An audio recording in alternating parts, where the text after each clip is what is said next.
Hello my dear YouTube families, ముందుగా అందరికీ good morning అండి. ఈరోజు మన రెసిపీ వచ్చి గవ్వలు. ఈ గవ్వల్లో అస్సలు సూజీ రవ్వ వాడకుండా, పాకంతో పని లేకుండా ఈవినింగ్ టైంలో ఇట్లా కరకరలాడుతూ చక్కగా తింటూ ఉంటే చాలా బాగుంటుంది. ఎప్పుడు తీపే వండుతావా అనేవాళ్ళు ఉంటే కన్ఫామ్గా ఇట్లా వండి చూడండి, చాలా ఇష్టపడతారు. చాలా సింపుల్గా అయిపోయే రెసిపీ అండి, క్షణాల్లో అయిపోతుందన్నమాట. ఎందుకంటే మనకి పెద్ద ప్రాసెస్ ఉండదు. మరి ఈ గవ్వలు ఎలా చేసుకోవాలి ఏంటి అని తెలుసుకునే ముందు చిన్న రిక్వెస్ట్ అండి, కొత్తగా చూస్తున్న వాళ్ళైతే ప్లీజ్ సబ్స్క్రైబ్ చేసుకోండి. నేనైతే ఆశీర్వాద్ గోధుమ పిండి ప్యాకెట్ తెచ్చానండి, 2 కేజీల ప్యాకెట్ అనమాట ఇది. కానీ మొత్తం చేయను, కొంచెం మాత్రమే చేస్తాను. ఈ ప్యాకెట్ కట్ చేసిన తర్వాత చక్కగా 4 కప్పులు గోధుమ పిండి తీసుకోండి. జల్లించాల్సిన అవసరం లేదండి, ఇప్పుడే తెచ్చాం కాబట్టి బాగానే ఉంటుంది. మనం ఇంట్లో ఒక బాక్స్లో స్టోర్ చేసుకున్నాం అనుకోండి, చీమలు పట్టడమో లేదంటే పురుగు పట్టడమో అట్లా జరుగుతుంది. మనం ఇప్పుడే తెచ్చుకున్నాం కాబట్టి జల్లించుకోవాలని అవసరం లేదు. 4 కప్పుల గోధుమ పిండికి నేను జిఆర్బి నెయ్యి వాడుతున్నానండి. నేను మామూలుగానే గేదె పాలతో ఇంట్లో తయారు చేసుకుంటాను నెయ్యి. ఆ నెయ్యి ఇంట్లో నిండుకున్నప్పుడు ఇట్లాగా జిఆర్బి నెయ్యి మాత్రమే తెచ్చుకుంటా. 50 గ్రాముల నెయ్యి ఇలా వేడి చేసుకొని వేసుకోండి.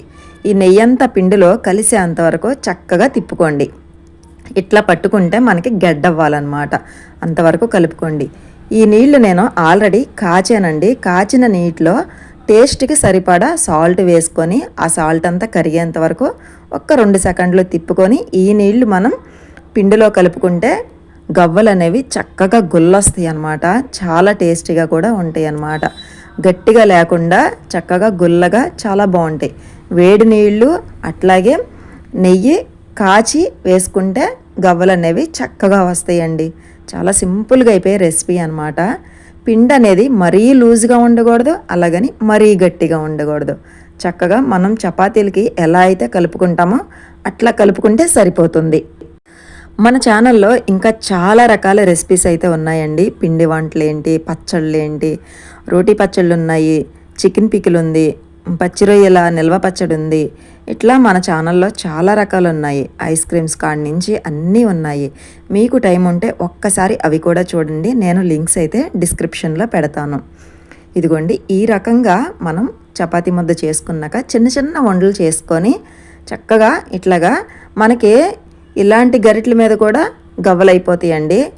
కరెక్ట్గా గవ్వల గరిటే కావాలి అనుకో అవసరం లేదు. ఒక్కొక్కరు చెక్కతో ఉంటుంది కదా గవ్వల చెక్క అని, అది కూడా అవసరం లేదు. మనం ఇంట్లో ఉన్న వాటితోనే చక్కగా గవ్వలు చేసుకోవచ్చు. ఇదిగోండి, ఇట్లాంటి స్పూన్తో కూడా అయిపోతుంది అనమాట. కాకపోతే లేయర్స్ అనేవి కొంచెం తక్కువ వస్తాయి. ఇదిగోండి, నాకైతే 4 కప్పులు గోధుమ పిండికి ఇన్ని గవ్వలు అయితే వచ్చాయన్నమాట. నేను చెప్పాను కదా, ఎటువంటి రవ్వ వాడలేదు, చక్కగా ఓన్లీ గోధుమ పిండితో చేశానండి. అసలు ఆ టేస్ట్ మాత్రం చాలా అద్భుతంగా ఉన్నాయి, చాలా బాగా వచ్చాయి. మనం వేయించుకునేటప్పుడు నూనె మరీ వేడెక్కిపోకూడదండి. మనం ఒక గవ్వ వేయంగానే బుడగలు స్టార్ట్ అయితే చాలు. అంతేగాని మరీ నూనె ఓవర్ హీట్ అయిపోయిన తర్వాత వేస్తే ఏమవుతుందంటే గవ్వ పైన వేగుతుంది కానీ లోపల పచ్చిగా ఉంటుంది. అంతేకాదండి, మంట కూడా లో టు మీడియంలో పెట్టి గవ్వలు కాల్చుకుంటే లోపల చక్కగా వేగుతాయండి, పచ్చిదనం అనేది రాదు. లేదంటే లోపల పచ్చిగా ఉంటే ఏమవుతుందంటే కడుపు నొప్పి వస్తుంది. తినడానికి కూడా పచ్చి వాసన వస్తుంది అన్నమాట.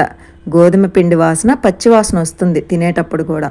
అందుకని మంట విషయంలో మాత్రం చక్కగా లో టు మీడియంలో పెట్టుకొని నిదానంగా వేయించుకున్నారంటే ఇదిగోండి ఈ కలర్లో వస్తే సరిపోతుంది, గోల్డెన్ కలర్లో. మరీ వేయించుకోకండి, అట్లాగని మరీ పచ్చిగా ఉంచకండి, గోల్డెన్ కలర్లో వస్తే సరిపోతుంది. మిగతా గవ్వలు కూడా ఇలా ఆయిల్ కింద వేసేసుకుంటే చాలా సింపుల్గా అయిపోయే రెసిపీ అండి.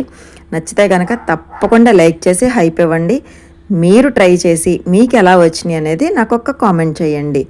ఎప్పుడు స్వీట్ తినే వాళ్ళకి ఈ రెసిపీ చాలా ఇష్టంగా నచ్చుతుందండి. చూసారా ఎంత బాగా వచ్చాయో, తింటే కూడా అంతే బాగుంటాయండి.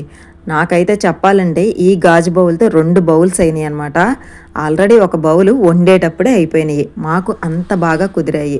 మీరు కూడా తప్పకుండా ట్రై చేయండి, మర్చిపోవద్దు.